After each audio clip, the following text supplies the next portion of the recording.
Olá, esse é o Vida Louca Mente Sã. Eu sou Rebeca Vilela e recebo hoje aqui no estúdio os colegas psicólogos, Lafayette Moreira, que já esteve aqui comigo conversando sobre envelhecimento, e a Érica Sadi, primeira vez no podcast. Bem-vindos. O trabalho do Lafayette é fundamentado pela terapia cognitivo-comportamental, o TCC, o da Érica pela análise do comportamento, e a gente já estava brincando aqui antes, porque eu fui picada, fui capturada, como disse Freud, pela peste da psicanálise, nessa terceira ferida narcísica da humanidade. De acordo com Freud, foram 3 golpes desferidos, né, contra a nossa onipotência. Copérnico tirou a gente do centro do universo, Darwin colocou a gente numa série, e a psicanálise, representada pelo próprio Freud, nos destituiu da nossa própria casa. Então, não somos guiados pela razão, pela consciência. Mas, uma coisa é fato, né? Que há mais coisas entre os céus e a terra do que imagina a nossa vã filosofia e, por que não, a nossa vã psicologia também, Sem né? dúvida alguma. Então, eu gosto muito dessas conversas entre saberes e agradeço demais a vocês por essa oportunidade que eu vou ter hoje de escutar um pouquinho fora da minha caixa, assim, né? E como a gente estava conversando antes também, o nosso tema hoje é muito sério e desafia qualquer ciência, né? Qualquer saber, que é hoje é transtorno de jogo. Vocês estavam falando, né? Que eu ia falar o jogo patológico, então hoje é classificado como transtorno de jogo, as famosas bets, as casas de apostas, e a gente vai entender um pouco o que é isso e qual que é o impacto que isso tem trazido em diversos aspectos, né? Não só sociais, psicológicos, econômicos. Isso. Então é isso. Mas primeiro eu queria jogar a bola para vocês se apresentarem e agradecer mais uma vez estarem aqui comigo. Okay. Uma alegria. Bom, eu quero primeiro te agradecer o convite. Estou muito satisfeita de estar aqui hoje, né? Para a gente ter uma conversa. Eu sou psicóloga, analista do comportamento, como você mesma disse. Sim. E sou professora de psicologia da Universidade FUMEC. E supervisora de estágio clínico. Sim. Eu e Lafayette temos participado de um programa de estágio relacionado à questão de jogo patológico ou transtorno de jogo, como hoje ele é nomeado. Né? Tenho mestrado em análise do comportamento pela PUC de São Paulo, doutorado em psicologia clínica pela USP e me graduei na UFMG. Que ótimo. Já venho trabalhando trabalhando com análise do comportamento desde muito tempo. Ai, que bom. Obrigada, Érica. Muito bom. E, Lafayette? Bem, então é um prazer também estar aqui, né, novamente. Muito obrigado pelo convite. Meu nome é Lafayette, eu sou psicólogo também de formação, também pela UFMG. Meu mestrado é em medicina molecular, mais relacionado ao envelhecimento, né, e assim, a compreensão de sintomas psiquiátricos em pacientes com quadros demenciais. E o doutorado em psicologia do esporte, tentando entender o papel que uma região do cérebro, o córtex pré-frontal, tinha na melhoria da saúde de atletas profissionais. Mas, na minha cabeça, tudo faz sentido associado com envelhecimento também, né? E eu sou professor universitário, também tenho o prazer de ser colega da Érica lá na Universidade FUMEC. Sou supervisor clínico também. E, junto com a Érica, a gente está coordenando um projeto, uma parceria da FUMEC, com uma dessas empresas, BET, no oferecimento de serviços, né, assim, psicológicos para os usuários, para os jogadores dessa empresa. Então, há uma preocupação já de algumas dessas entidades com o que eles chamam de jogo responsável, e a gente tem desenvolvido um trabalho lá, tanto na questão de levantar alguns preditores para o surgimento de transtorno do jogo, quanto de fazer o acompanhamento clínico desses jogadores, né? Quando eles buscam atendimento psicológico. Ai, que ótimo. Eu queria saber como é que é. Eu só acho que a gente podia começar falando o que é BET, né? Que negócio é esse? Quem é essa? Acho que BET, na verdade, assim, acho que BET, acho que de uma forma simples, são esses sites, são essas empresas virtuais, no sentido de que boa parte dos serviços que são oferecidos são pela internet, que eles oferecem uma diversidade de jogos que têm funções diferentes, mas a grande maioria envolve apostas, né? Assim, que vão desde, acho que essas empresas estão muito associadas com o futebol, então a grande maioria Sim. são patrocinadoras de grandes clubes do futebol. Hoje eu vi que dos 20 times, nossos 20 times, 15 são patrocinados por essas empresas, né? Isso. E é patrocinador master, né? Isso, Então, mas elas oferecem uma gama bastante diversificada de jogos na plataforma de cada uma delas, né? Assim, mas todas associadas a isso. Assim, a CT são jogos ali para quase como se fosse uma nova geração de cassinos, assim, sabe? Um cassino virtual. virtuais. Tá.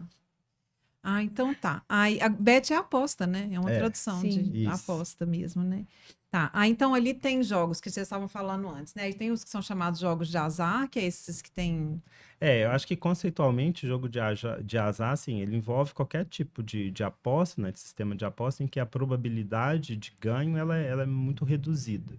Então, há de novo, essa diversificação de tipos de plataforma e de jogos, mas eu acho que todos esses em que há reconhecidamente uma probabilidade muito menor de você ganhar, assim, é considerado jogo de azar. E tem uma discussão, e vocês me falam se é alarmista, então, assim, de falar que tem os algoritmos todos trabalhando ali para que o sujeito, ele vai ganhar no início até se viciar e depois... Assim, como há, perde. De novo, uma diversificação muito grande desses sistemas, né, assim, dos tipos de jogos, então alguns, eles possuem, sim, sistemas, algoritmos ali que podem influenciar o quanto que o jogador vai ganhar. Outros, de fato, depende de sorte, como no caso de apostas do resultado do futebol, por exemplo. Então, a não ser que haja algum tipo de maracutaia em relação ao jogo, né? Assim, o que o sujeito vai apostar, se o time vai ganhar ou não, ou então, às vezes... É uma probabilidade, é uma coisa mais... aí envolve o quanto que ele consegue fazer uma leitura do futebol, né? Em termos de características, Lembrei horrível, porque eu lembrei de você falando do futebol da outra vez, né? Que não é muito... Você não seria um bom jogador, né? Não. Talvez eu seria um bom integrante da comissão técnica, mas jogador não. É verdade. Nossa, gente, mas eu vi hoje que são 3 mil empresas bet atuando no Brasil hoje e 108 pediram licença. Entraram com pedido de autorização para o governo. Há uma discussão grande, né, assim, no nosso Congresso em relação à regulamentação, de como que essas empresas vão... Porque até então elas estavam atuando. Eu acho que essa questão de elas não serem exatamente aqui no Brasil, a sede delas não serem no Brasil... Elas não são sediadas aqui, né? Isso. Então... Agora, acho que até isso vai passar a ser obrigatório, alguma representação aqui, né? Isso. E então, assim, há uma discussão muito grande. Inclusive, com a saída, assim, com algumas reportagens mais atuais, mostrando o impacto econômico, né, da atividade delas, acho que a chance de haver uma nova discussão para como que essa regulamentação ela vai ser apresentada, eu acho que é muito grande, né? Sim. Nossa, a discussão é muito grande, né? Porque aí eu vi também que são 30 milhões de reais para cada empresa. Aí vai pagar para o governo 30 milhões de reais. Então, muito dinheiro para esse pedido de licença, né? Mas eu acho que pela quantidade de valor que circula, é até um valor relativamente pequeno para autorizar. Né? É um valor pequeno, e aí o que eu fiquei pensando é no custo disso depois para a saúde pública. Do que a gente vai falar aqui hoje, que é também um impacto muito grande. Os números são absurdos, né? De pessoas viciadas. Eu acho que assim, há um impacto assim, que a gente consegue avaliar de diversas formas, né? Assim, obviamente que talvez o mais evidente que está sendo discutido mais atualmente é esse impacto econômico, né? De como que o dinheiro envolvido nas apostas, assim, ele assim, a quantia, né? As cifras são muito significativas. Então, acho que há uma preocupação, talvez, no primeiro momento, muito associado a isso. Em relação ao desenvolvimento de problemas de natureza de saúde mental, há uma prevalência grande, mas há outros fatores que precisam ser considerados para a gente contextualizar bem. Então, não é todo mundo também que joga que desenvolve. Eu ia perguntar isso, o que vocês falam sobre isso? Sim. Acho que eu acho que justamente esse é um ponto que inclusive provavelmente será objeto de pesquisa, né? Sim. Quais são os preditores aí para poder identificar aí previamente um perfil de um jogador patológico, ou né, da presença do transtorno de jogo, que tem chance de desenvolver um transtorno de jogo. Existem algumas sobreposições, algumas comorbidades que vêm já se mostrando na literatura, né, Lafayette? Com relação aí à presença de outros transtornos mentais e a incidência também do transtorno de jogo, como a dependência de substâncias, né, dependência química, transtorno bipolar afetivo. Aí tem outros, né? Perfeito. Na verdade, assim, quando a gente pensa só em transtorno de jogo, assim, a prevalência, a literatura internacional, assim, varia entre, sei lá, 0,5% até 6% da população pode... razoável, né? Mas eu acho que está dentro assim, do que a gente espera para outros transtornos. Então, não tem nada de diferente em termos de prevalência. O problema é que quando a gente pensa em outros quadros comórbidos, como que a Érica mencionou, aí dentro dessa população a porcentagem aumenta. Então, se você tem transtorno depressivo, transtorno de dependência de química, então esses quadros, assim, indivíduos que já têm esse diagnóstico, ou que têm uma predisposição para eles, têm uma chance muito maior de desenvolver transtorno do jogo. Sim. Tá, mas isso vai ser percebido. Mas o que faz com isso, gente, com essa informação? Uai. Não vai poder jogar? Você não vai.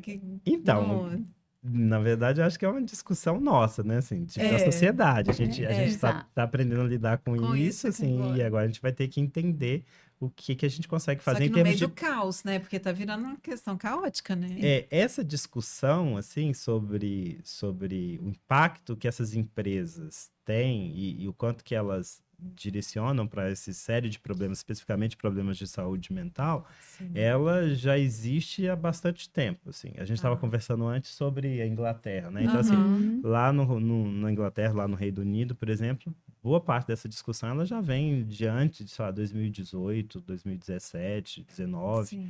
Então já há uma discussão muito grande sobre o impacto, inclusive com alguns textos, assim, alguns artigos de revisão, já dizendo de como que havia, já nesse período, uma certa migração dessas empresas para países subdesenvolvidos. Assim. Então já havia... então a gente está falando de mais de 5 anos atrás, né? Assim, já essa discussão e uma cobrança da comunidade científica, principalmente das ciências da saúde, sobre ações políticas que pudessem regularizar e pudessem ajudar nesse processo para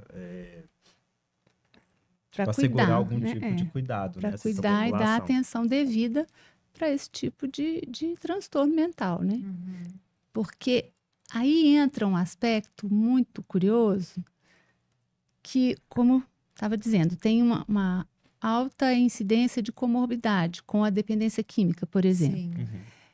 O que a gente vê na dependência química? Uma dificuldade enorme de tratamento em virtude de haver uma resistência enorme do reconhecimento do indivíduo assumir que ele tem aquele transtorno mental. Então, o tratamento inicial, ele parte, inclusive a literatura também vem mostrando isso, né? É nosso objetivo parte também um pouco desse caminho, de começar os tratamentos com psicoeducação, com entrevista motivacional, que é uma metodologia de intervenção inicial para dependente químico, porque o ponto inicial é a pessoa se reconhecer como jogador patológico. Porque não há tratamento que vá ser efetivo se não houver adesão do paciente ao tratamento. E acho que tem essa questão do reconhecimento, e eu vi também, estava numa pesquisa que estava lá, sentimentos positivos, que percebem aquilo como emocionante, né? Causa emoção, 54% dos jogadores, que aquilo traz felicidade, 37%, alívio, 11%, E para 42%, as apostas esportivas online são uma forma de escapar de problemas ou emoções negativas. Tá vendo a semelhança com a dependência química? Pois é. Com o alcoolismo, com o abuso, né? O uso dependente de outras substâncias. Sim. Isso é interessante porque já é bastante estudado, né? Então, assim, a ideia de transtorno de jogos e o quanto que essa dependência, né? Assim, ser considerado um tipo de dependência já é estudado na literatura já há algum tempo. Tá. Do ponto de vista psicológico, a gente consegue sair... Tem um trabalho, acho que de 2019, que foi publicado na Lancet, de um grupo de pesquisa, acho que da Itália, se não me engano. Uhum.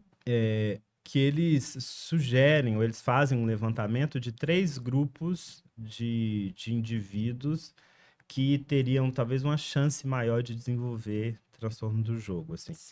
São indivíduos que são talvez afetivamente mais vulneráveis, né? Então eles talvez teriam essa tendência maior para desenvolver o jogo, tentando fugir de situações aversivas. Eles até explicam lá, dizendo que é baseado em princípios de reforçamento negativo. A Érica pode... Aí chegou um outro grupo, que é um grupo de pessoas mais impulsivas, mais antissociais, que também buscam ali, mas para ter algumas emoções, ter alguma coisa mais agradável, né? Algum tipo de sensação mais agradável. Aí o sistema para ele se transformar ou para se tornar talvez um dependente é no sistema de reforçamento positivo. E há indivíduos e há indivíduos assim que na verdade a experiência deles no jogo, né, a forma como o jogo é apresentado e o quanto que ele ganha ou perde ali, vai fazer com que ele entre no sistema tradicional de condicionamento clássico. Tudo análise de comportamento. Assim. Então, assim, há elementos de natureza psicológica, assim, muito importante, tanto nas características do indivíduo, quanto na forma como ele se relaciona com o jogo, que pode aumentar muito a chance dele desenvolver o quadro, assim. Sim. Socorre a gente aí, Érica. Pois é. Que o Lafayette é completamente capaz também de socorrer, claro, tá? Sim, eu sei. Mas ele está assim, colocando os quadrados aqui, definindo. Se a gente pensa... Mas é só para eu falar com o pessoal, assim, que acho que é uma oportunidade que a gente comentou aqui antes também, de abordar aí, né, uma área do... Como é que a gente fala? Abordar uma abordagem. Uma área da psicologia. De fazer conhecer, né? Porque aqui a gente fala muito de psicanálise. E eu gosto, amo, lógica, né? Assim, tem incorrigível, mas eu acho muito importante que a gente expanda um pouco, porque acho que realmente não dá pra gente, né, se apossar de uma verdade nesse campo que a gente atua, que é nesse universo que é... Sim, que é o ser humano, né? Não dá. Acho que no final das contas é tudo assim, psicologia, né? Então a gente está lidando com o ser humano e tentando entender ele. E às vezes a gente usa talvez uma lentezinha um pouco diferente. Exatamente, diferente. Filtros ali, né? Umas perspectivas. Isso. E a da análise do comportamento. Então fala pra gente um pouquinho. Se a gente pensar no comportamento de jogar como um comportamento que a gente chama de operante, o comportamento operante, ele traz consequências. Então, a gente costuma falar isso, né? No nosso dia a dia, você tem que arcar com as consequências do seu comportamento. Mas, na verdade, todo comportamento tem consequências. Sim. A gente assumindo que elas existam ou não. E quando Lafayette falou do comportamento de jogar como sendo, né, assim, causado ou sendo determinado pelas consequências que a gente chama de reforçamento negativo, o que é o reforçamento negativo? É aquele que o sujeito se comporta porque assim ele se distancia, ele foge de experiências desagradáveis, de experiências aversivas. Sim. Então, esse é o reforçamento negativo. Quando eu ajo, eu adio, eu elimino, eu me afasto de experiências negativas, de situações negativas, de atividades negativas nesse sentido, né? Assim, desagradáveis. Sim. Ou melhor, se a gente for usar um termo um pouquinho mais preciso, aversivas. Né? E com isso, o que elas... aversivo em função do resultado, na verdade, não. Eu tô, por exemplo, eu tive uma discussão em casa, tô com problemas familiares. Para eu me distanciar desses problemas que me causam mal-estar, eu vou me engajar no jogo. E assim, é uma fuga. Exato, uma fuga. É uma fuga. E o que mantém isso? Inicialmente, essa fuga, e junto, na verdade, as coisas não são separadas, né? Também produz o reforçamento positivo, que vai trazer emoções relacionadas a prazer, a sentimentos de felicidade, como você trouxe para nós, né? E aí o comportamento vai se mantendo. Além disso, o que vai acontecer? Nem sempre ele ganha. É como a gente sabe que acontece, né? Na dinâmica do jogo, né? No arranjo que é feito para colocar as pessoas jogando constantemente. Nem sempre eu ganho, mas no começo eu geralmente ganho mais. E na medida em que eu ganho, algumas vezes e não outras, acontece o que é chamado de reforçamento intermitente. Que é o reforço que vai acontecer eventualmente. E isso coloca o indivíduo, então, muito engajado naquele comportamento. Na expectativa da próxima vez. Né? Que não é diferente na Mega Sena, que não é diferente em outros tipos de jogos, né? De azar, como o Lafayette já falou. Em relação a isso, a gente tem que lembrar que existem essas outras questões relacionadas àquele indivíduo ali. Por que alguns indivíduos vão ser capturados pelo transtorno de jogo e outros não? Vão ter questões que o Lafayette, acredito que vai apresentar aqui para vocês, ligadas à neurobiologia, né, do transtorno de jogo, a questões de herdabilidade e também questões de história, que a gente chamaria de condicionamento. Né? Qual que é a relação que eu tenho com o jogo desde criança? O meu sistema cultural, ele enfatiza o jogo, ele desencoraja o jogo, né? No ambiente familiar, no ambiente escolar, no meu entorno social. As políticas públicas e o arranjo cultural que as agências públicas vão promover para estimular ou para coibir, né? E a gente sabe que não são só sanções ou medidas de permissão ou de não permissão. Envolve outras questões, né, que vão aí fazer com que uma pessoa, por exemplo, que tenha uma vulnerabilidade afetiva aí, provavelmente ela tem isso porque ela tem um repertório de comportamentos mais empobrecido, de enfrentamento de conflitos interpessoais, de manejo de relações sociais, que envolve o que a gente chama muitas vezes, dentro da literatura também, que o termo utilizado é de habilidades sociais. Né? Então, a gente vai ter aí quer dizer, se isso fosse um pouco mais desenvolvido, provavelmente essas pessoas... provavelmente essas pessoas não vão... Acho que a probabilidade dela... se tornar dependente é menor. É menor. Porque esse tipo de problema, ele não vai ser um problema com vamos dizer assim, um olhar de... peso. De um peso, de um olhar de importância, de dificuldade de pensar alternativas de solução. Né? Não vai ser um problema insolúvel ou muito difícil de ser resolvido. E aí as coisas ficam o que é importante da gente entender que não é assim, todo mundo que joga não é um dependente, né? Assim, não é que essa pessoa vai se tornar ou ter um transtorno do jogo. E o que a Érica está explicando, então são esses mecanismos psicológicos que aumentam a chance de alguém desenvolver o quadro. Então, há uma literatura científica, assim, que em psicologia, que já aponta, assim, algumas características que, se a gente identifica, ou que se a gente percebe isso clinicamente, a gente já tem um olhar diferenciado para esse indivíduo. Ali, né? Exatamente.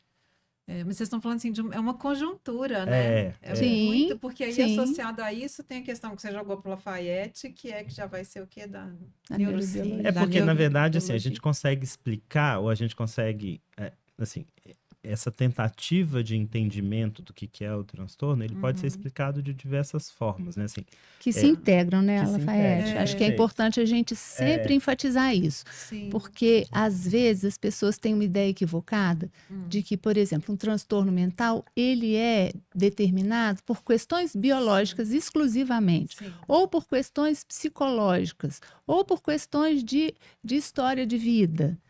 E essas coisas todas estão integradas. Assim, né? Não, A gente não é, né? A gente não é tão... exatamente. Não é, né? O ser humano é complexo. Então, as causas, vamos dizer aí, que determinam uma questão psicológica ou outra, também serão complexas, Sim. né? E multideterminadas. Sim, ótimo. Então, assim, quando a gente explica esse aspecto comportamental, a gente está explicando uma dimensão. Então, assim, talvez a história que o indivíduo teve com o jogo e algumas características dele, dependendo da natureza dessa interação, se ele as consequências, em que contexto que ele foi jogar ou não, a gente vai ter essa explicação que a Érica deu muito bem. Sim. Do ponto de vista neuropsicológico, a gente já conhece que há uma série de estruturas cerebrais que têm um papel muito importante. Aí eu acho que está na moda falar do sistema de recompensa. Sim. Então, o que é o sistema de recompensa? São várias estruturas cerebrais que têm papéis muito importantes do quanto que a gente... na gratificação pelo nosso comportamento. Então, quando a gente se comporta de uma determinada forma e a gente recebe uma recompensa, como que o cérebro sinaliza isso? Liberando algumas substâncias. E aí a dopamina também é uma que vai se destacar. Assim. Ela não, a dopamina é um neurotransmissor que não é responsável só por esse aspecto de gratificação. Ela tem outras funções, né, assim, no nosso corpo. Sim. Mas nessa parte, com essas estruturas, tem esse papel muito importante. Então, o que a gente sabe em relação ao transtorno do jogo é que existe esse sistema de recompensa. Esse sistema, então, ele é um sistema complexo, há várias estruturas interligadas e, aparentemente, algumas dessas estruturas apresentam uma hiperativação e outras estruturas apresentam uma hipoativação. Então, enquanto algumas que estão relacionadas à nossa capacidade de tomada de decisão mais racional, elas estão menos ativas, e outras que estão mais associadas ao prazer, à recompensa, elas estão mais excitadas, assim. Então, a experiência que a gente tem ativa elas mais facilmente, e isso faz com que a gente se engaje mais facilmente no comportamento, né, de jogar. Então... há uma literatura bastante robusta também mostrando quais são essas estruturas. Mas aí pode falar então que tem uma predisposição? Da mesma forma que a gente falou antes, que há uma predisposição para algumas características psicológicas. Então, assim, indivíduos que talvez tenham, naturalmente tenham alterações no funcionamento desse sistema por outros motivos, até a idade, por exemplo. Então, algumas dessas estruturas cerebrais, elas se desenvolvem mais tardiamente, como o córtex pré-frontal, por exemplo. Sim. E o córtex pré-frontal, duas estruturas nele, se eu estiver sendo muito técnico, você me fala. Eu acho que está ótimo, né? Tá. A gente quer entender como é que é isso aí. Duas estruturas, assim, do córtex pré-frontal, o córtex pré-frontal dorsolateral e o ventro medial, ele tem um papel muito importante. Quer dizer, eu só não sei onde fica. Aqui na frente. Aqui do lado e mais no meio. Tá. Assim. Desenha para mim. O que acontece? Ele se desenvolve mais tardiamente na nossa vida. Então, o que significa? Indivíduos mais jovens, eles podem ter, talvez, um risco maior para o desenvolvimento disso. Porque, desculpa, Lafayette, mas eu nem sei se você já falou, porque gente, desculpa também, mas é bom que eu acho que tem um tanto de gente que vai se agradar aqui, porque eu estou fazendo pergunta de quem não sabe mesmo, né? Mas é responsável pelo quê, então? Tomada de decisão, raciocínio. É que você tinha falado. De atrasar a consequência reforçadora, de aguardar o reforço a longo prazo. É porque, por exemplo, essa região, como ela tem essa função mais de controle maior, né? Sim. Então, ela é responsável pela nossa capacidade, por exemplo, de postergar gratificação. Então, por que que a gente faz universidade, por exemplo? Por que que você topa estudar mais se estudar uma coisa tão difícil? Porque você acredita que lá no final, depois da faculdade, você vai ter uma gratificação muito grande, que é, por exemplo, ter acesso a empregos com salários maiores. Então, você tipo fé, né? Você tá falando tipo de... mas... Então, por que que a gente se engaja, né, em uma atividade como essa? Porque a gente acredita que a gente vai ter uma gratificação maior no futuro. Essa tomada de decisão entre receber uma gratificação agora e receber uma gratificação no futuro tem a ver com o córtex pré-frontal. E aí, indivíduos que têm essa dificuldade, por exemplo, têm uma chance maior. É mais imediatista, mais impulsivo. E aí, assim, aí faz sentido com o que a Érica já tinha dito antes. Então, alguns transtornos, como um transtorno de dependência química, alguns quadros de controle dos impulsos, né? Assim, todos eles têm essa característica e isso faz com que esses indivíduos tenham uma chance maior de desenvolver transtorno do jogo se ele jogar ou se ele tiver essas experiências. Isso também é interessante, né? A gente pensar que é isso. Se uma pessoa que se ela não tiver acesso a esse tipo de coisa, ela não jogará. Esse circuito dela cerebral, ele continua o mesmo. Mas aí vai depender do que vai acontecendo na vida dela para ela se engajar neste comportamento e não naquele. E o contexto social? Influencia muito. A gente também tem uma série de dados mostrando que o nível socioeconômico é um fator. Então, assim, indivíduos com nível socioeconômico mais baixo e homens, né, assim, e com nível escolar mais baixo também, eles têm uma chance maior de desenvolver transtorno do jogo. Então, há uma prevalência maior entre homens, nível educacional um pouco menor e nível socioeconômico mais baixo também. E é interessante a gente pensar aqui, explorando, assim, né, de uma maneira nada já empírica, com evidências sistematizadas, mas por que isso, né? Se a gente puder ter aqui uma certa liberdade para poder pensar, a nossa cultura, o homem, ele é mais afeito ainda a jogar, né? Jogos de carta. Tanto é, por exemplo, o pôquer é um jogo eminentemente masculino, né? Existem algumas mulheres já participando disso, mas ele ainda é um tipo de jogo que envolve mais homens do que mulheres. Então, nós temos aí fatores culturais podendo contribuir para essa incidência maior em homens. Pessoas com o nível sociocultural e econômico menor. Pessoas provavelmente que têm menos oportunidade de outras possibilidades de recompensa, né? Se envolver em outras atividades que possam também ser gratificantes. Logo, ela tenderá a ser mais suscetível a esse tipo de situação. E tanto que é o que a gente comentou antes, né? Que são os números, né? O que tem sido mostrado muito agora, que é a questão de utilizar recursos... recursos que são sociais, né? Recursos sociais, de programas sociais, né? Como Bolsa Família. Socorro básico, mais do que básico, assim, né? Utilizados para isso. Existe aí algumas reportagens mencionando que vários estudantes que ingressariam na universidade estão adiando o ingresso na universidade em virtude de estarem endividados ou estarem envolvidos mais com o jogo. E aí a universidade, como é um projeto, como o Lafa mesmo já falou, de médio e longo prazo, ele vai se engajar ali no comportamento que tem gratificação imediata. Né? E tem um programa do governo que chama Pé de Meia para auxiliar estudantes do ensino médio a ingressarem no ensino superior. Muitos estão sendo comprometidos, muitos desses recursos estão sendo comprometidos porque o estudante ele gasta esse dinheiro antes mesmo de ingressar na universidade.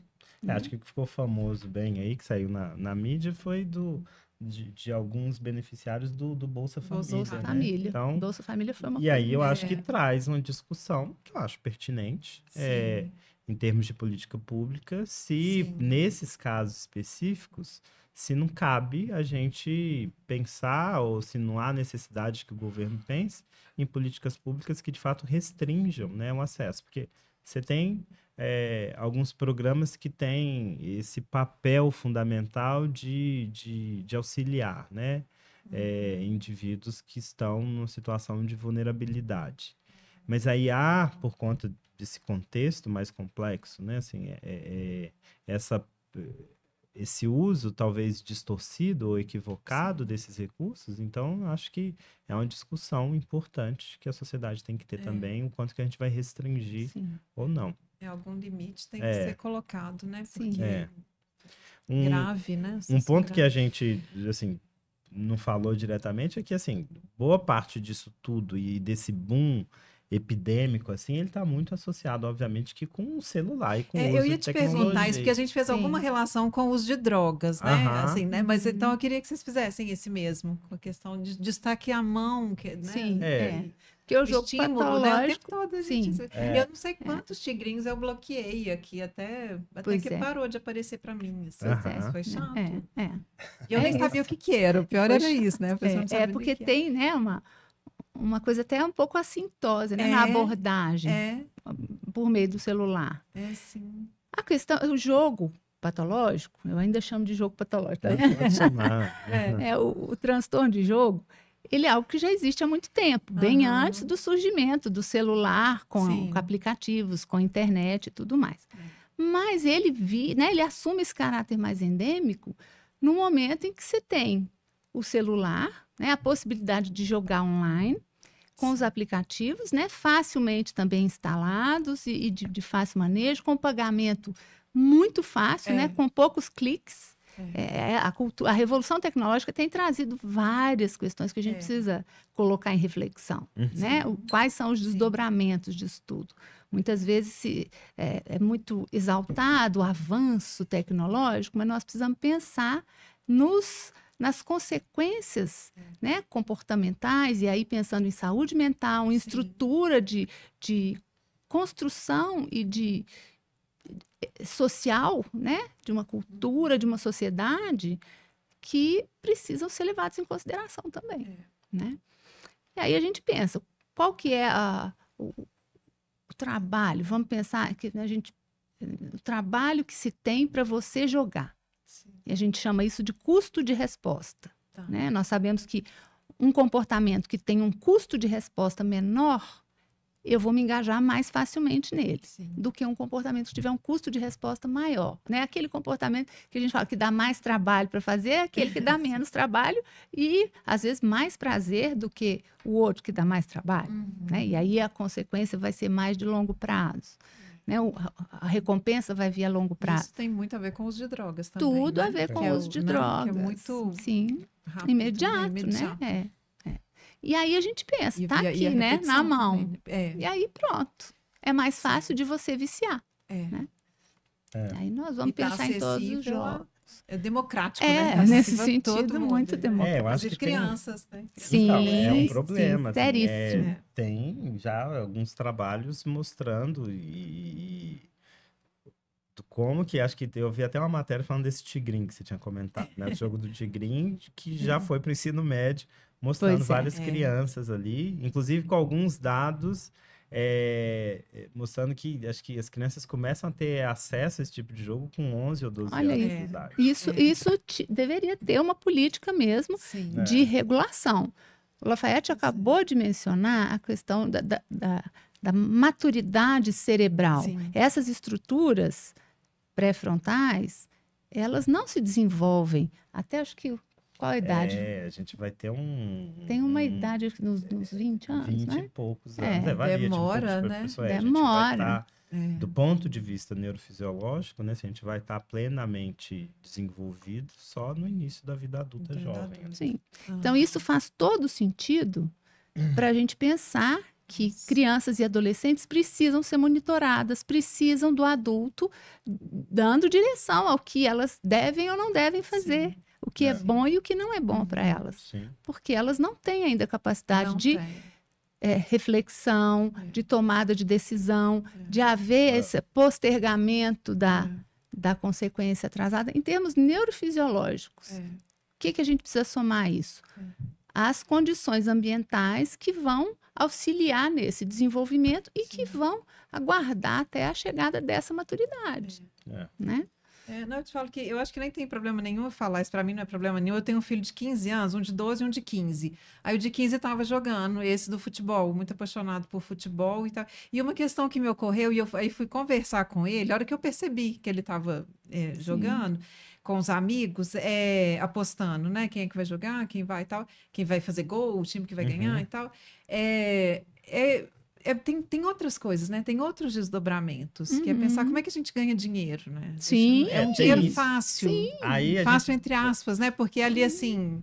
Mas é pra você ver como que as coisas vão ficando complexas. E né? o que eu vi, só falando a questão do desenvolvimento, ele ficou tão assustado com a conversa, assim, de tipo, o que você está falando? Realmente eu não tinha a menor condição de saber a gravidade. Para mim foi muito grave, eu acho que é muito grave. Sim. Sim. Né? Por isso, não é hora de se haver com isso e de ser estimulado nesse sentido, não é para outro lado, né? E aí a gente estudar, trabalhar nesse sentido aí de planejar, é demorado, é um investimento que é feito, né?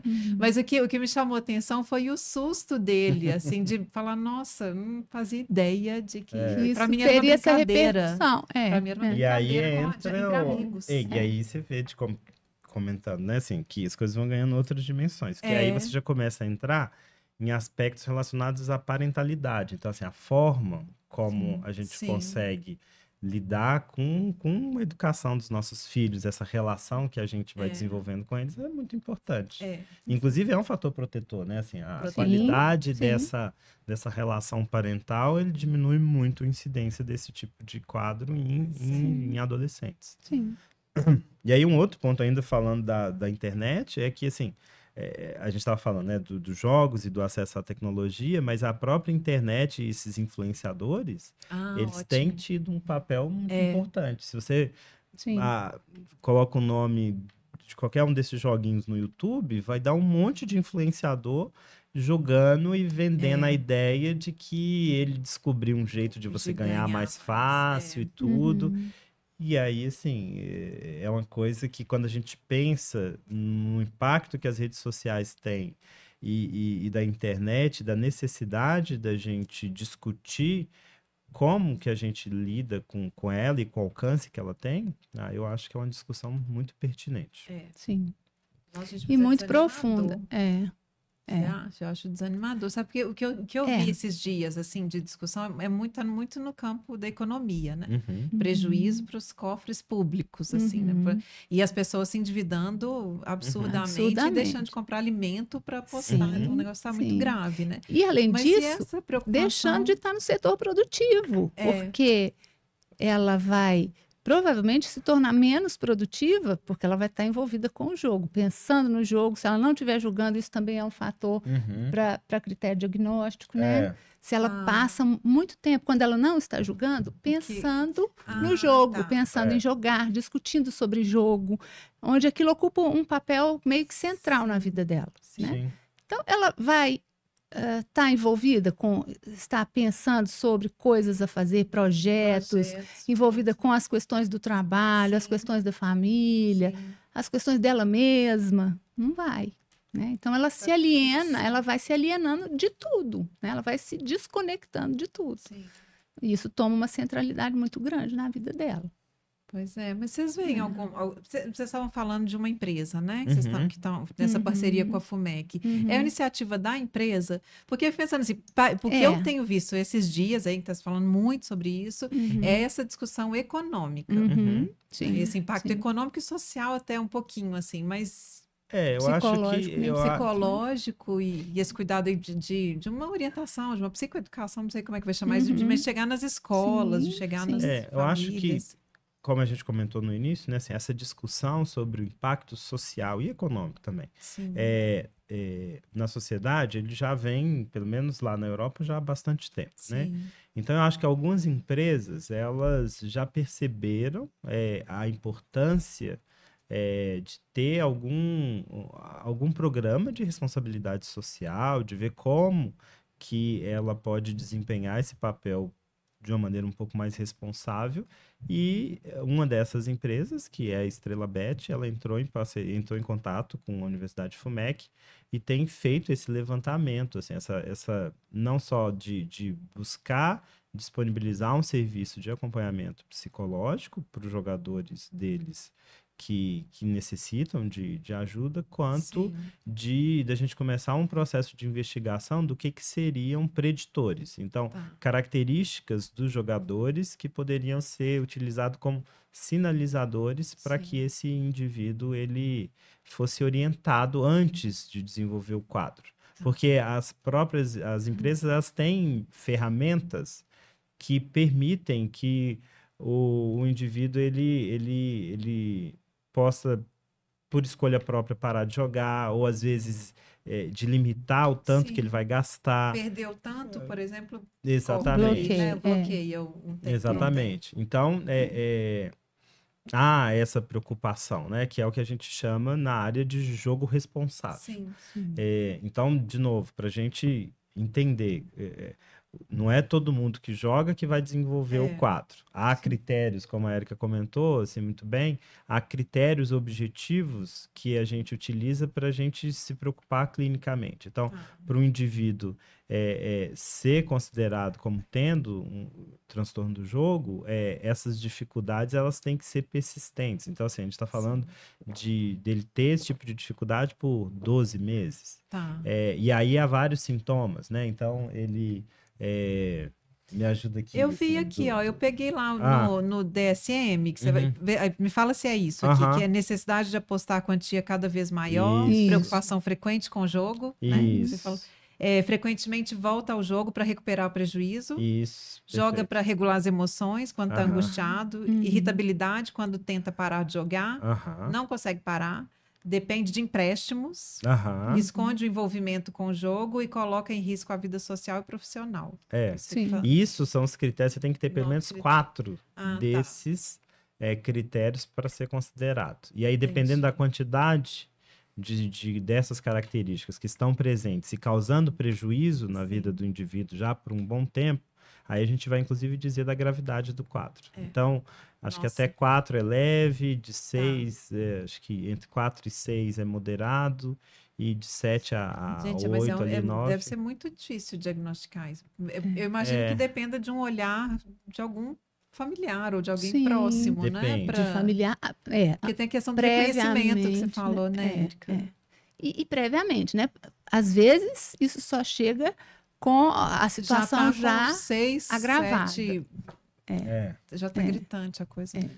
Mas quando existe, né? Principalmente se a gente pensar entre os adolescentes e jovens, pensar aí na observação, né? Na conduta parental, de como que os pais estão observando, né, o que acontece no cotidiano desses filhos. Essa é uma questão. Nossa, essa questão da irritabilidade é até para outros tipos de jogo que envolve aposta. Né? Quantas vezes já tirei meus filhos, precisava ficar de castigo. Aí entra num outro não fica mais de Mas você vê que chega a agradecer que você tirou do jogo, o menino tá lá assim, mas você vê que o menino já tá assim, né, tenso, irritado. Mas aí a gente já vai pensar... Alguém tem que tirar, né? Numa discussão que vai envolver a dependência de internet, que é um outro quadro de saúde mental muito preocupante. Muito. E que agarra nesse aí da mão, né? Sim. Seria Mas perfeita. A ideia do diagnóstico diferencial, de fato, ele é difícil. Não é? Envolve você ter profissionais treinados, né? Profissionais que têm um olhar diferenciado. Envolve essa participação e esse contato com a família também. Envolve a gente entender o que a gente tinha comentado antes, assim, sobre essas comorbidades. Então, assim, um critério de exclusão, por exemplo, é que se boa parte desses sintomas eles estão presentes no estado de mania, que é quando a gente está falando de transtorno bipolar, isso é um Sim. critério de exclusão. Você não pode dizer que a pessoa tem transtorno do jogo. Ele tem transtorno afetivo bipolar. E isso aparece como uma das manifestações da fase ou do episódio maníaco. Que já é um diagnóstico difícil também. Já também. Geralmente vai chegar no profissional nessa fase. Né? Mas aí, assim, a forma de acompanhamento e de intervenção já são diferentes, dependendo do diagnóstico, entende? Mas o fato é de que, assim, identificar, saber caracterizar bem e dar esse diagnóstico, ele é muito importante. Daí a importância da iniciativa lá da Universidade FUMEC, por exemplo, da gente ter uma equipe coordenada aí por mim, pela professora Érica e pelo professor Jonas Jardim, que é um professor da Universidade Federal de Minas Gerais. Então, é uma parceria da FUMEC com a UFMG, em que a gente tem uma equipe treinada para fazer esse acompanhamento dos jogadores que buscam, né? Acompanhamento, mas aí, como a Érica comentou também, normalmente quando eles buscam já está num estágio avançado. Aí existe uma iniciativa nossa também, né, Lafayette, de propor uma espécie de uma capacitação para os profissionais que trabalham na Estrela Bet, para que eles tenham condições de detectar isso também, né? Como costumeiramente acontece, ou se não acontece, deveria acontecer na maioria das escolas, capacitar os professores, o corpo pedagógico, a comunidade escolar sobre o que é o transtorno de déficit de atenção e hiperatividade, o que são, né, os transtornos de dependência de internet. Exatamente. Porque abordar esses temas, assim, ele não é uma coisa simples, né? Então, ainda há muito preconceito em relação a qualquer transtorno psicopatológico. Então, uma primeira barreira que precisa ser superada envolve você abordar o indivíduo em que você percebe que há essas dificuldades, mas de uma maneira de que ele não se sinta invadido, de que de fato ele seja acolhido. Ele não se sinta ameaçado, né? E ele não quer ver, né? Acho que demora a identificar essa dependência, depois porque tem uma questão cultural mesmo, né, Rebeca, de puxa, uma pessoa que joga patologicamente corriqueiramente compreendido como que ela não tem controle. Ela não tem controle, ela tem algum desvio de personalidade, ou ela tem, vamos usar um termo bem... alguma coisa assim? Não, é um termo assim que a gente vê acontecendo com a compulsão alimentar, a gente vê com a dependência química, eu acho que no transtorno de jogo também aparece. O que costuma ser chamado, né, pelas pessoas de não tem vergonha na cara. Vergonha. Né? Então, é como se aquilo fosse uma característica dela. Ela é uma pessoa pior, ela é uma pessoa, né, não digna, porque ela tem essa questão aí desse transtorno mental. É um estigma péssimo, né? Porque só afasta esse pedido de ajuda. Exatamente. Né? Você vê que tem os esforços dela esconder a questão. Né? De não deixar isso ser evidenciado, que dificulta também detectar já demora precocemente. A reconhecer, né? A se reconhecer nesse lugar. E depois tem essa barreira aí, né? Para procurar ajuda. Tanto é que um dos produtos, né, assim, dessa parceria da Universidade FUMEC, da UFMG com a Estrela Bet, é da gente desenvolver uma cartilha que vai ser disponibilizado tanto para os funcionários da empresa quanto para os usuários, para que eles tenham uma consciência maior das características ou de comportamentos que eles têm que ficar mais atentos para buscar Mas serviço. Então a empresa tem como também identificar isso? Deve ter um cadastro lá e o tempo de que a pessoa fica envolvida eles com têm aquilo, dados que eles podem levantar e traçar um perfil. Entendi. Agora, isso que você está falando, Lafayette, pensei no que foi feito com o cigarro, né? Que, não sei vocês, mas eu sou da época que a galera fumava no ônibus. Eu sou dessa época também, né? Na sala de aula da universidade, no cinema. Não tinha nem... Né, discutia isso, depois... Isso era normal. E as propagandas de cigarro eram, né, só navio, né? Esporte. Tinha aqueles do Marlboro que tinha, não pode falar, não sei se pode falar. Pode patrocinar a gente? Mas que tinha, né, o Marlboro, aquele cara cavalgando, natureza, forte, né? Coisa completamente do crossfit, né? Os caras do crossfit. Os caras do crossfit, né? Não dá, era completamente antagônico. Né? Pois é.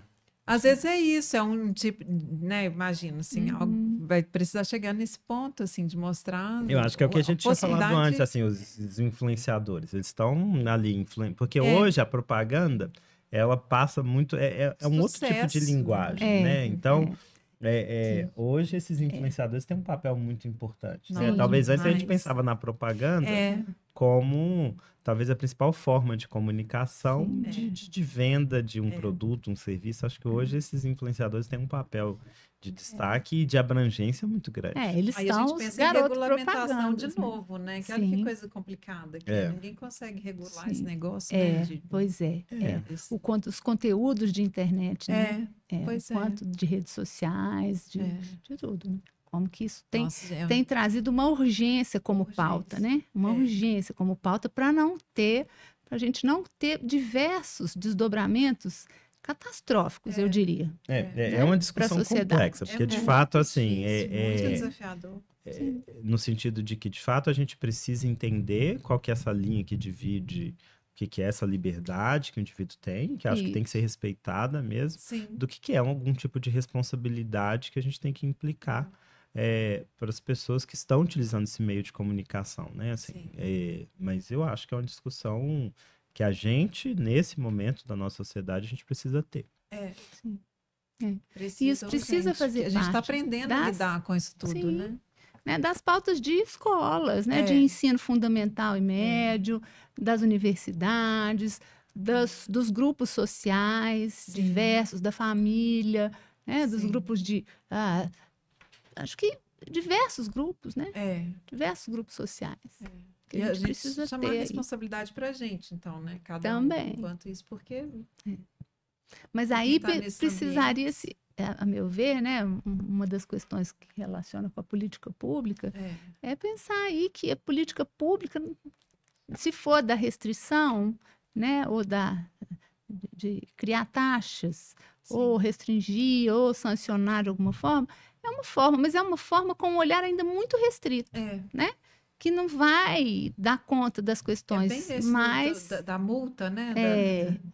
Da né? punição, né? Exato. Exato, né? A gente sabe o que a punição, ela produz também o que a gente chama de contra-controle. Os sujeitos vão burlar, né?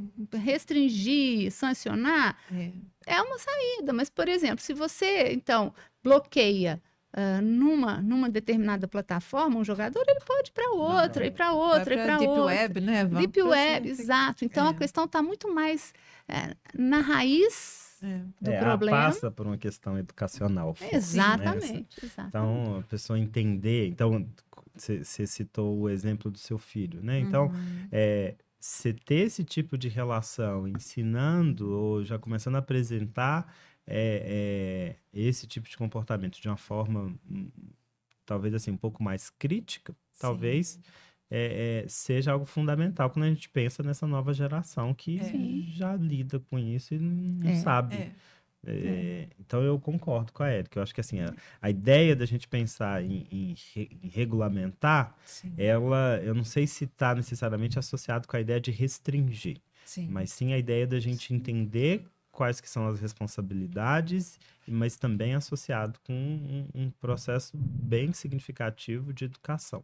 Da gente entender, assim, o que a gente precisa se preocupar ou quais são os fatores que a gente precisa ficar muito atento para que as coisas não tomem um rumo indesejável. A iniciativa individual, ela vai ser muito importante. Mas a gente precisa contar com uma iniciativa coletiva, uma iniciativa pública mesmo. Né? Como teve com os programas de educação sexual, educação ambiental. Acho que agora a gente precisa de trabalhar com a educação digital, né? Vamos pensar por aí. Né? Com certeza. Nossa, passando de hora, né? De lidar com isso. Porque tem outros problemas também, né? Com o uso digital que a gente vê toda hora. Com essa inteligência artificial também demais, né? Os abusos, o que tem sido feito, né? Mas eu acho que é aí o ponto, né? Não sei se... o cuidado não acho que o problema esteja na tecnologia em si, mas sim no uso dela. A gente está aprendendo e no usar. exagero do uso, no uso abusivo. Na ideia do do uso, no sentido do uso sem responsabilidade, né? Da mesma forma uso que não crítico, igual você falou. Da mesma forma que na vida real, se eu falo algo publicamente, eu me responsabilizo por isso, ou se eu faço algo de natureza pública, eu me responsabilizo por isso, me parece que, assim, algum tipo de semelhança tem que haver também nas redes, né? Assim, desde o uso de ferramentas ou tecnologias à forma como a gente influencia, não sei. Mas eu acho que é uma discussão, assim, muito atual, passa por políticas públicas, mas passa por várias áreas do conhecimento, inclusive a comunicação, né? O próprio marketing, comunicação de forma geral. Vai vender isso também, né? E tem uma discussão também que eu fico pensando nisso. Vai proibir, agora não pode pagar com cartão de crédito, não pode, umas coisas que é complicado demais isso, né? Eu acho que hoje a maior paga parte... do jeito que ela quer. Com Pix, né? Que você vai falar que o pessoal paga. Mas assim, gente, o que foi definir para você o que você pode pagar no seu cartão de crédito ou não? Então, fica muito difícil, você não passa pela educação, né? Pela crítica. Mas até nisso, alguns dados, assim, têm mostrado que, por exemplo, o impacto que a perda ou que o valor bruto perdido, ele varia, obviamente, de indivíduo para indivíduo. Mas o impacto social, assim, o impacto pessoal também é variado. Então, você tem indivíduos que têm uma renda muito alta, que eles perdem um valor alto, mas aquilo tem impacto na vida dele pequeno.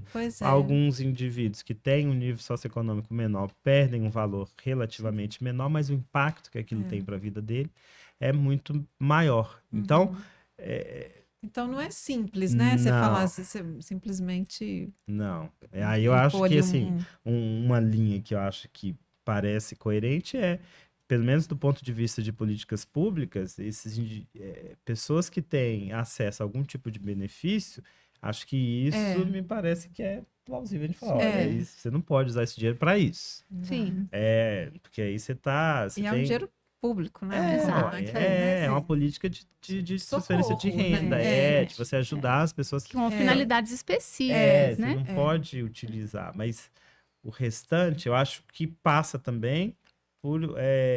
E aí eu acho que a gente volta para a questão da regulamentação desse tipo de atividade, passa também por a gente responsabilizar as empresas, assim. Sim. Que tipo de estratégia ou de política interna ela está desenvolvendo para evitar ou para educar esses usuários, esses jogadores, para que eles não desenvolvam isso. Então, acho que há um elemento aí que é muito importante, que é o papel que elas têm, também de responsabilidade social, também associada à política pública. Sim. Perfeito, é isso mesmo. Gente, eu queria só uma pincelada. Eu sei que vocês não vão querer, não vai dar tempo se a gente falar muito, mas um pouquinho só do tratamento. Qual que é a saída? Onde é que procurar ajuda? Porque eu vi até indicação assim de buscar ajuda no CVV, né? 188. Mas aí o CVV já é quando a pessoa já está com algum comprometimento de pensar, de ter ideações colocado realmente em risco, né? A gente fala, o que é CVV, né? Centro de Valorização da Vida. Isso. Acho que nem todo mundo sabe. Que é um dispositivo que ajuda a coibir as tentativas de suicídio, né? E já existe há muitos anos. Mas aí ele já está nesse ponto, ele já está lá no fim, né? No limite, no limite do desespero, né? Já está totalmente comprometido em termos da sua vida, né? Da sua saúde mental. Sim. Então, acho que temos aí uma grande área para poder ser desenvolvida, né? Acho que temos. Estamos tentando, né, trazer um pouco esse espaço para como ainda, né, um tratamento ainda piloto, né, inicial, mas para acho que hoje tudo vai ser, né? Tá acontecendo agora, né? Vocês estão sendo até muito porque rápidos nessa resposta, assim, né? Pelo menos aqui no Brasil, acho que esse tipo de parceria e iniciativa, até onde eu tenho conhecimento, é pioneiro. Olha só. Não sei, né? Depois alguém corrige. Mas obviamente que a gente começa a lidar com os desafios, porque assim, como boa parte desses acessos, né, assim, são pelo celular, isso significa que a gente não pode pensar numa clínica que seja estritamente presencial, por exemplo. Sim. Então, assim, já é uma clínica que ela tem que, por definição, ser online, de ser online, de ser virtual. E isso envolve, então, que a gente precisa pensar em tipo de estratégia, assim, antes disso, né, das estratégias próprias, ou pelo menos dos caminhos que a gente está tentando descobrir. Primeiro, reconhecer que se as pessoas elas vão acessar, e a gente está falando de pessoas, falando do universo Brasil, né, aqui, tipo, do nosso país, a gente pode atender pessoas de qualquer região. Sim. E que vai ter acesso a recursos de saúde pública diferentes das diversas regiões. Então, esses elementos, por si só, já são limitadores, ou pelo menos, assim, grandes elementos que precisam ser considerados nesse primeiro contato. Tá. E aí, a natureza do contato ser virtual também traz outros desafios, né? E aí, o que a gente tem começado a ver, e acho que a Érica também já havia comentado isso, que elementos de natureza psicoeducativa e motivacionais, num primeiro momento, eles são fundamentais. Sim.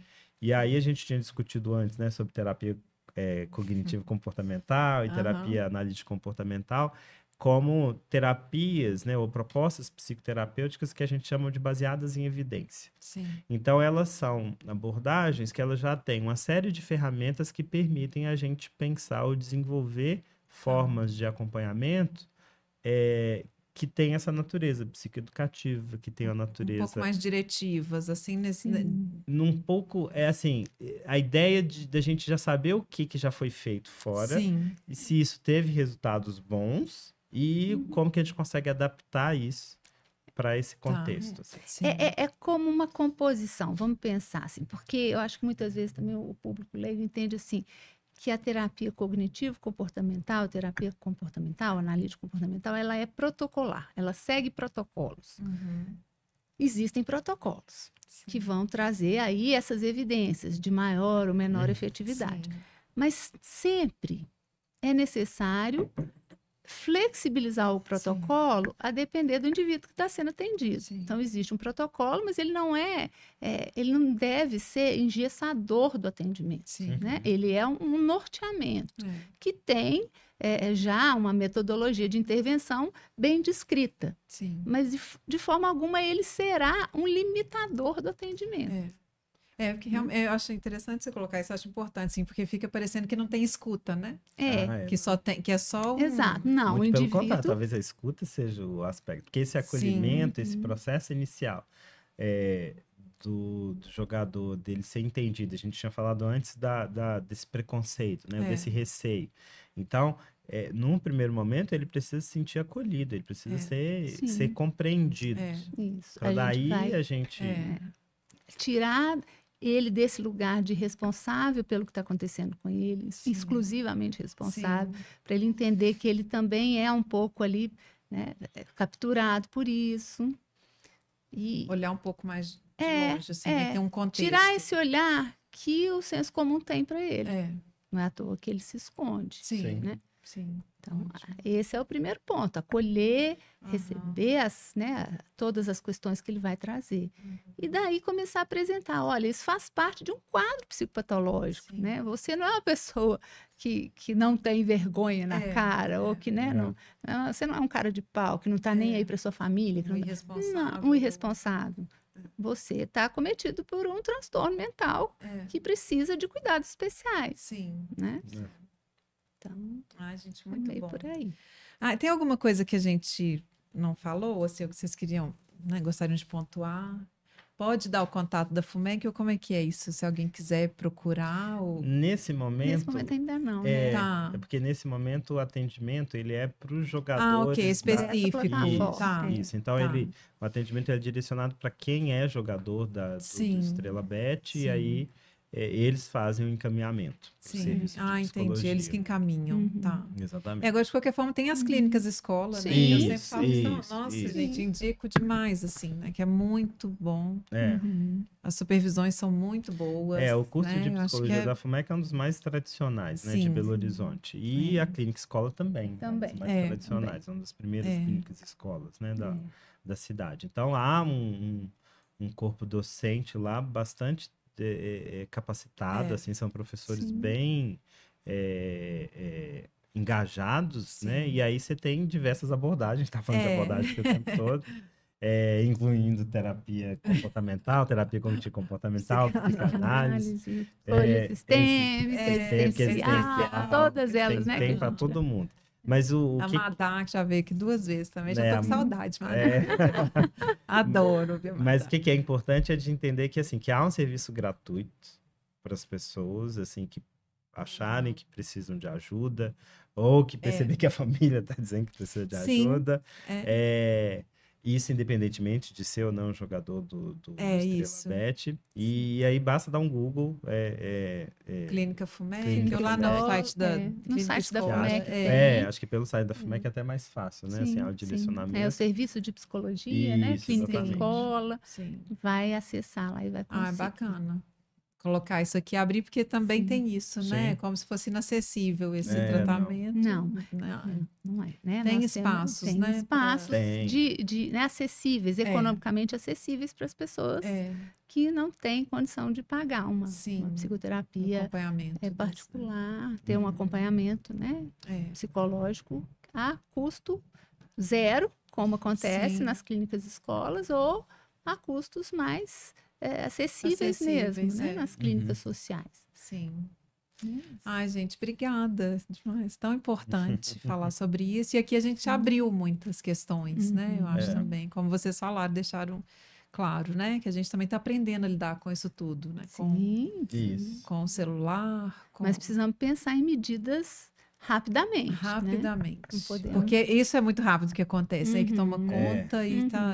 A velocidade dessas demandas, né? Assim, ela é muito. É urgente, né? São muito rápidas, assim, a gente precisa de fato se mobilizar. E quando vocês falaram muito sobre políticas públicas, né? Eu até hoje o que eu vi foi só uma preocupação econômica em relação a isso. Taxar, Ninguém né? fala, né? Taxar, tem uma secretaria do governo, né? De apostas e tal. Mas, e aí, né? Pois é. Precisamos Cuidado. levantar essa discussão para... Eu acho que espaços como aqui que você está oferecendo para a gente, acho que já é uma boa ponto iniciativa, interessante, né? Da gente trazer essa provocação, né? De que há, né, assim, preocupações para além da economia, que é importante, não há nenhum tipo de discussão em relação a isso, mas de que há elementos ali de saúde mental que são tão fundamentais quanto, né? E é isso, porque é atacar lá de baixo, né? Você falou isso também, né? Senão a gente fica só enxugando gelo aqui. Exato. Enxugando gelo. Ai, gente, obrigada demais. Obrigada por voltem. A gente podia fazer, vou propor de novo, que venha para a gente falar das abordagens, assim, um pouco sobre isso. Tem demanda, o pessoal pede, fala assim, queria saber como é que é, porque muita gente realmente não conhece, né? Procura a gente, assim, eu brinquei assim, que TCC, eu acho que o pessoal está procurando mais especificamente, mas às vezes nem sabe o que é, né? TCC. Mas ou procura um psicólogo, né? Sim. E aí, o que é, né? Eu acho que, assim, de fato é uma abordagem mais recente, mas, assim, ela tem passado por várias mudanças desde o surgimento dela. Então, acho que uma principal característica é essa, de que é uma proposta psicoterapêutica baseada em evidência. Mas isso não significa, e eu acho que a Érica foi assim, bastante assertiva nisso, assim, né? Eu acho que esse é um ponto importante, assim, não significa que é um tipo de terapia protocolar. É uma terapia que tem todas as preocupações com o humano, com o que está sendo colocado ali, como qualquer uma outra, mas obviamente que ela apresenta algumas características, alguma forma de atuação que é um pouco mais sistemática, que há aspectos ali que são bastante particulares, né? Assim, que a distinguem de outras abordagens. Mas há diversas terapias cognitivas, na verdade. Entendi. Então, não há uma só. A gente, de fato, tem que vir para falar de Sim, todas elas, sim, né? sim. Ai, pois é. Eu fiquei pensando, se vocês vêm juntos, eu já combinando. Vai ser um prazer. Tem também uma comunicação, não é? Entre as duas, né? E acho que é legal, até para ir mais marcando o que diferencia e o que aproxima. Não, historicamente, elas fazem parte de um movimento, né? Assim, das terapias cognitivas comportamentais, que surgem ali inicialmente, majoritariamente como terapias comportamentais, aí depois há o advento da cognição como fator importante, e mais atualmente há abordagens que consideram a cognição e o comportamento, mas um contexto, ou uma preocupação com o contexto e com a aceitação e com aspectos existenciais muito maiores também, mas que fazem todas parte do que a gente chama de terapia cognitivo-comportamental. Nossa, esse vai chegar na psicanálise. vai transcendendo. Tem um tipo de terapia comportamental que ela tem, inclusive, vamos dizer assim, uma leitura comportamental de fenômenos descritos pela psicanálise, né? Que é a psicoterapia analítica funcional, que é baseada na intervenção na relação terapêutica, né? E aí tem até uma discussão na literatura, né? Primeira publicação desse tipo de terapia, ele começa com uma discussão sobre o que é a transferência numa perspectiva comportamental e tudo mais. Então, com certeza a gente chega lá. Que curiosíssimo, que curiosíssimo. Então já vamos combinar aqui. Vai ser um prazer. Volta de vocês. E aí, o pessoal acha vocês ou não acha? Vocês estão escondidos, quietinhos, quer se encontrar? Mas eu estava parcialmente escondido, estou tentando aparecer mais. Pareça. Você tem tanta coisa para contribuir, para falar. E discussões atuais, essa do envelhecimento, né? A gente falou da outra vez, precisa tanto, né? A gente falar sobre isso. Eu acho que assim, nas redes sociais eu tô como Lafayette Moreira mesmo, então podem me encontrar no Instagram. Tem consultório também, mas acho que tudo pelo Instagram chega. Te acha. Érica também. Eu também, né? Eu tô no Instagram como Érica H com H e K, Érica _M _SAD, S-A-D-I. É SAD? É SAD, porque todo mundo fala SAD. Não. É por causa da André Sadi, inclusive ela é minha prima de segundo grau. Mesmo?